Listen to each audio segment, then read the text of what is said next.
Welcome back to the Livingston Parish News Football Show. It's week 6. I am joined here by Mr. Rob DeArmond, Mr. William Weathers. Thank y'all for being here. Appreciate it. Thank you. This week we've got district is starting, has some interesting matchups, and we're going to be jumping right into it. Just want to remind everybody you can check this show out, www.livingstonparishnews.com/podcast. Yeah, there's an audio and video version there. They are free. We also put it out on all podcast platforms, which includes Apple Podcast and Google Play, so you can check them out there. It'll also be posted on our app. So, first and foremost, William, we're going to start with you. This is kind of the marquee matchup of the week. We are talking Live Oak and Zachary. Zachary is currently, as you said, sort of a deceptive 2-2. We'll talk about that in a second. Live Oak took care of business against Sci Academy for homecoming. Let's talk about briefly Zachary real quick. 3 out of 4 trips to the Dome, 2-time defending state champs. Talk about that 2-2 deceptive record. Yeah, they were replacing a number of guys on defense. They were going to be young on that side of the ball, but they're still led by Keelan Brown, who's a Memphis commitment. A big part of the reason why they've won 2 state championships in a row is that guy under center. He's a tremendous player, tremendous poise, and Chris Hilton is coming back from a knee injury this summer. They kind of brought him back slowly to bring him back. He's the number 1 receiver in his class in 2021, and he's the one they had the winning play to beat West Monroe in the state championship game. He was on the receiving end of the screen. Another talent. It's deceiving. They play Deerfield Beach from Florida, who's I think 6A power broker in South Florida, and it did not go well. It was a Battle of the Border event in Shreveport, and you don't see Zachary get it handed to him very often. So they play Brandon, Mississippi. Brandon, Mississippi is one of the 6A power brokers in Mississippi. It was a 17-13 game, and Zachary won. So, as Brett, they're not fearing Live Oak. They have played the best teams in the country. They played the best teams in Mississippi. This is something, look, they've won on the road in West Monroe. They won on the road in Detroit. They've played in some of the toughest places. They are hardened. They're an experienced program. This is nothing new to them. So how does Live Oak handle the stage?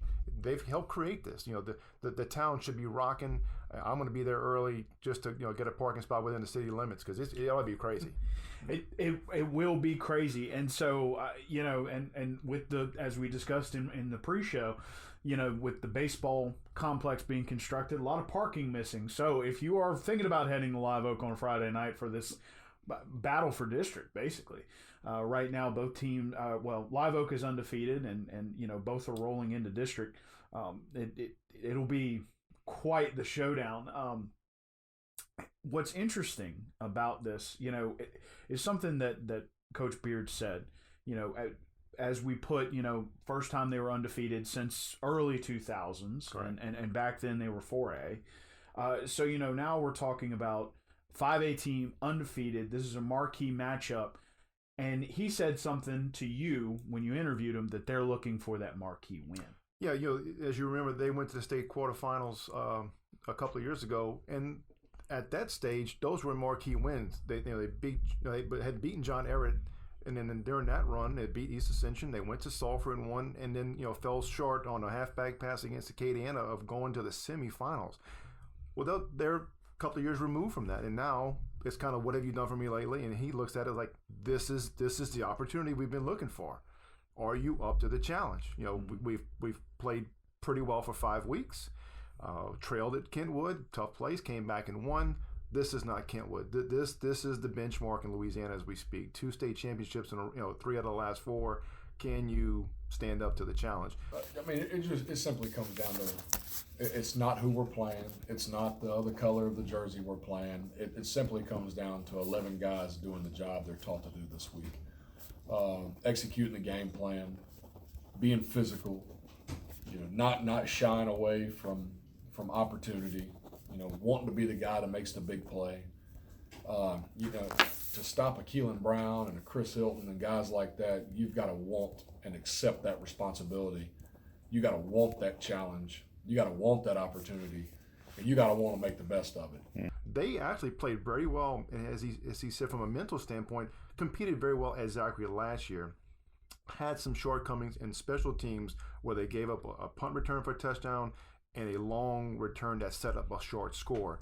In the context of the game and offense defense, they did not do very badly at all on a team that did not finish the season very well.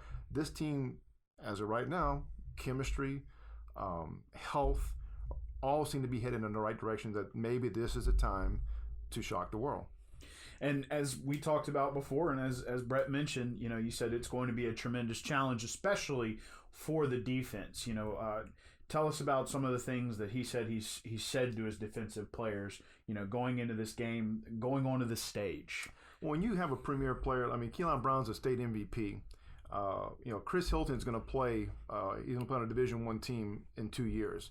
They've got they're big and strong up front. Do you embrace the challenge of trying to contain Keelan Brown? Can you defend or keep in front of you Chris Hilton and other guys that they're going to put out there on the field? He's a guy who's built on trying to motivate his players to try to achieve maybe things that they don't believe they can do. Well, this is the opportunity to prove that you're on the same level with them in terms of in the regular season. They haven't proven that on the postseason.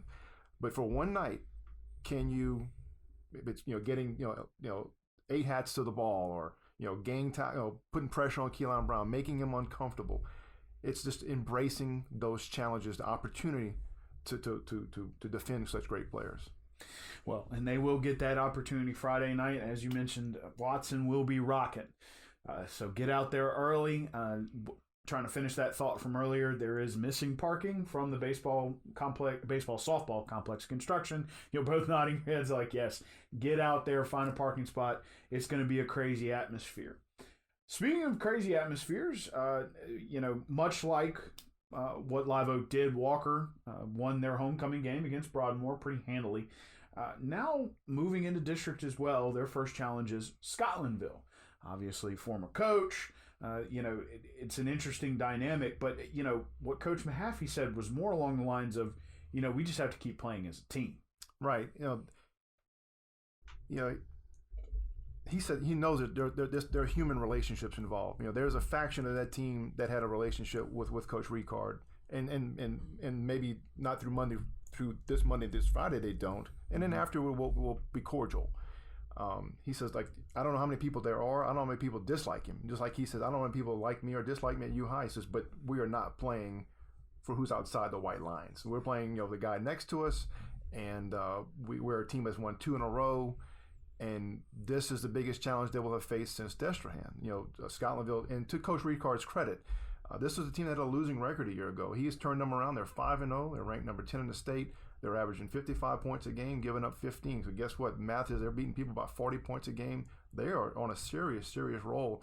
And this will be a huge challenge, first of all, Walker's offense to protect the ball and sustain drives and score when possible. And then defensively, Scotlandville's got a much along kind of Keelan Brown's mold, a dual threat guy who can really get out the pocket and put pressure on you with his legs as much as his arm.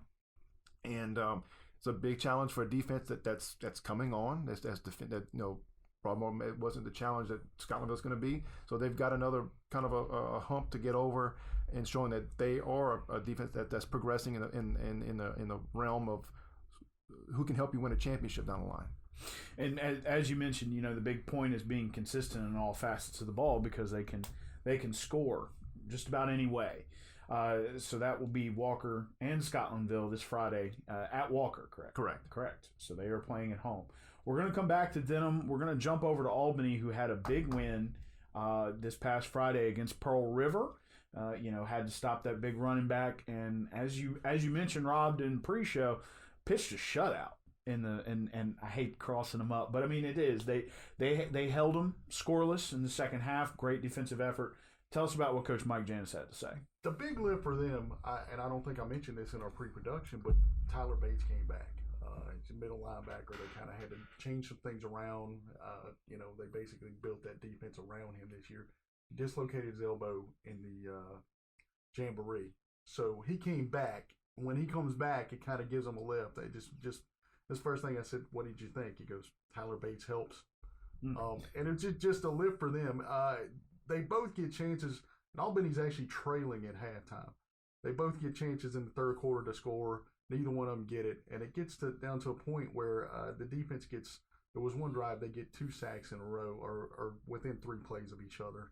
But he really praised Ronnie Tuberville's effort and David Perez. Perez, he said, just kind of got in there and busted some stuff up for him. You know, when they come around, he said he might not have a lot of tackles, but he was able to get in there and disrupt some things. And Ronnie, they just kind of felt like the week before in their loss, he was kind of playing a little finesse, and said, I think he kind of figured out that if I go out there and just play like I can play, I can be one of the most dominant guys out there. And he said, I think you saw that in that effort, you know.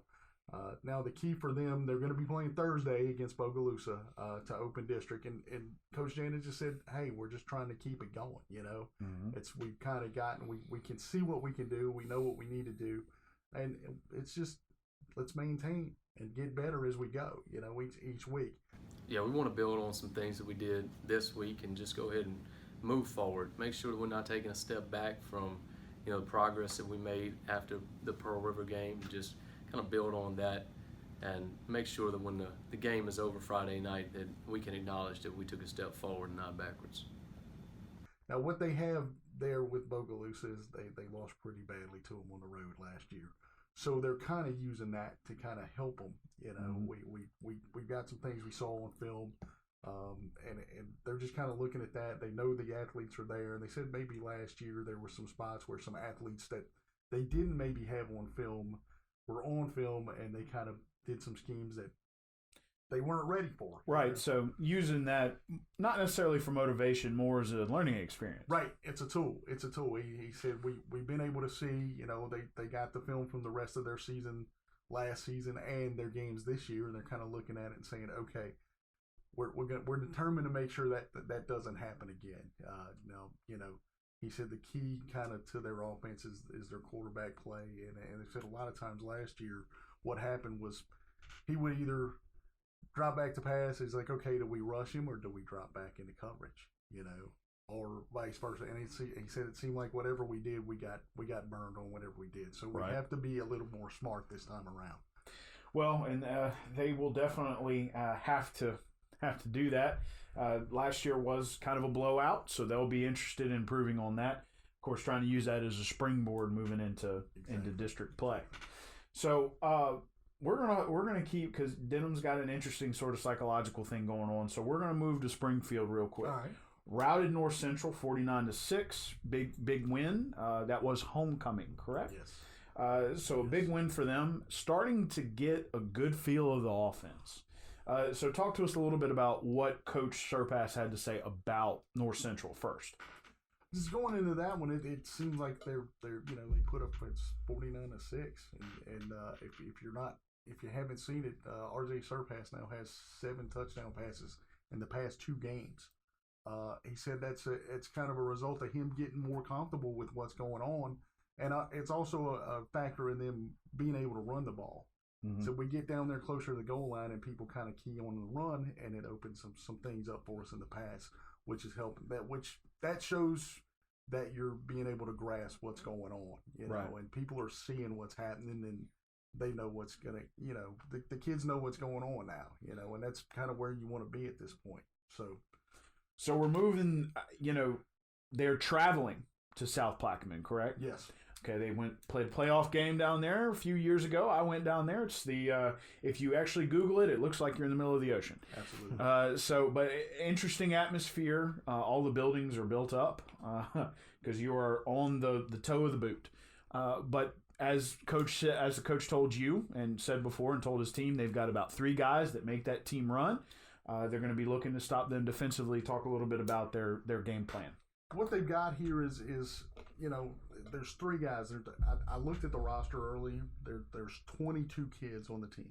Okay. So he said at any point that these 3 guys could, and they rotate out at receiver, quarterback, do some wildcat stuff, and he said they could play for any team, you know. But those are the kids that kind of make it go. So and what he's kind of concerned about is their explosiveness. He said they find a crease and they're gone. Right. So he said it's up to them to kind of figure out. He said we got to know where they are, at every time, and we've got to be able to try to stop that, and that's where it's coming from.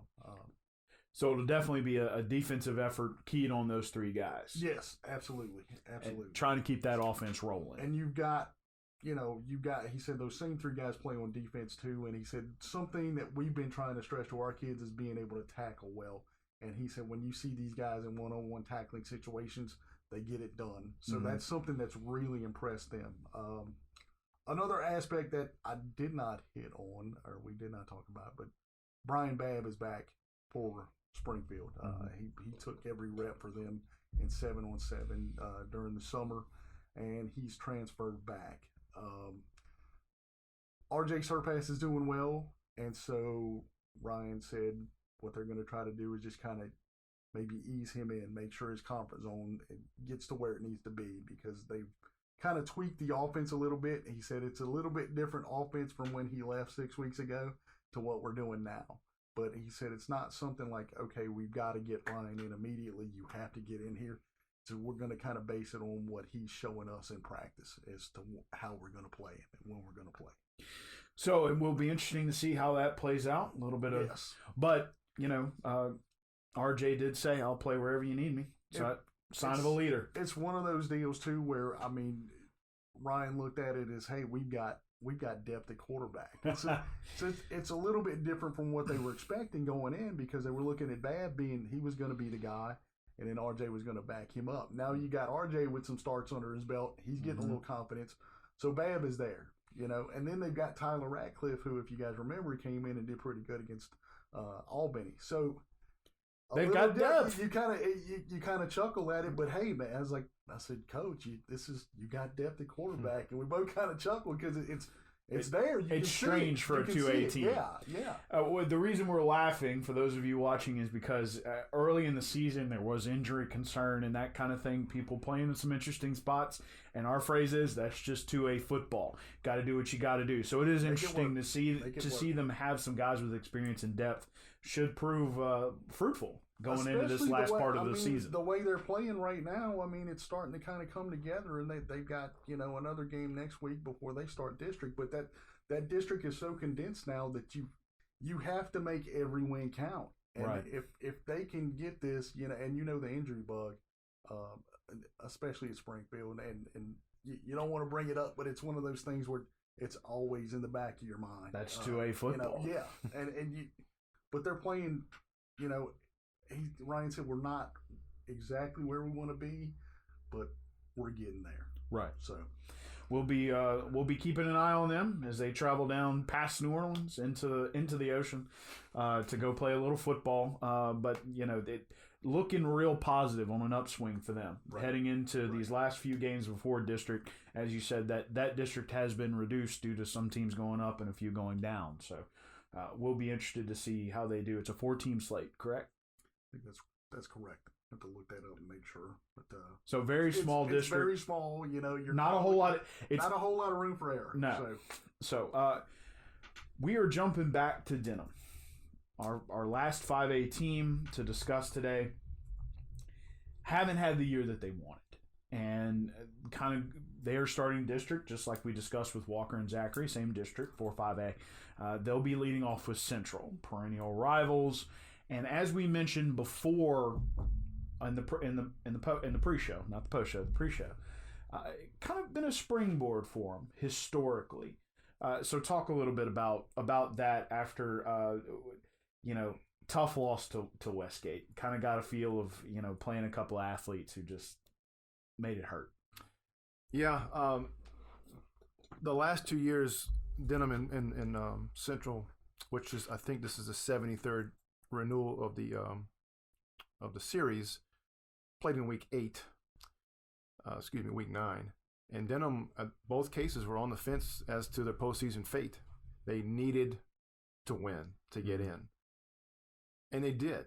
The last 2 seasons, the Central game has been the turning point of our season. Those were wins the last 2 years that got us into the playoffs. So yeah, it's coming at a different time of the year, which is really interesting. Normally we play them, second to last game of the season. So yeah, hopefully we have a nice coming out party versus them. So, and in the case of last year, it springboarded them to a state regional play. They caught fire. They played it better, and pushed Acadiana to the limit before losing there. So we fast forward to this year. It's week 6. So now that game is obviously much earlier in the schedule, but Denham finds itself with its back squarely against the wall in terms of postseason. They're unofficially in the mid to low 30s right now.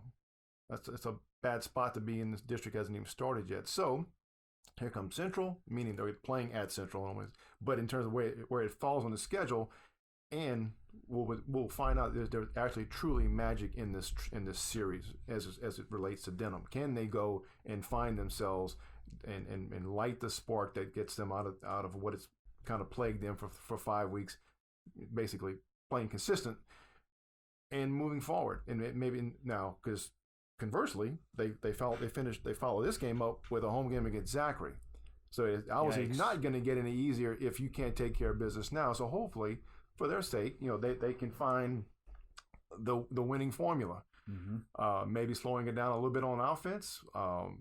They've run the ball fairly well the last 2 weeks, and Central is 5-0.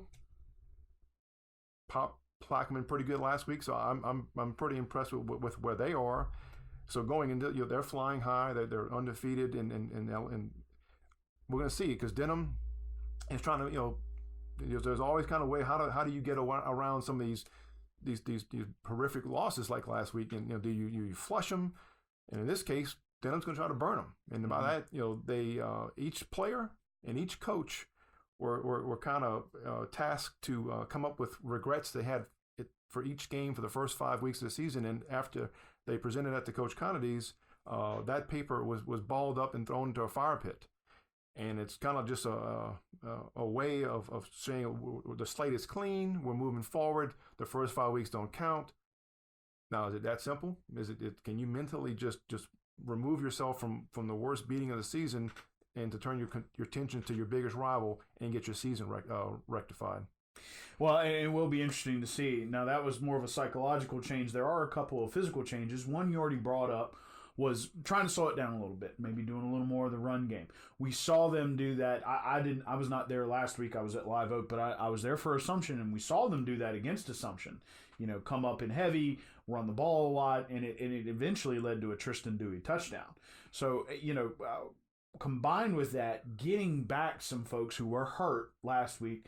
Talk to us about the combination they're going to be trying to bring together for Central. The biggest one would be Caden Berard, who's an outside linebacker. He's their best pass rusher, and he had a concussion. He was in concussion protocol last week, and again, I'm not saying he would have made up 70-21.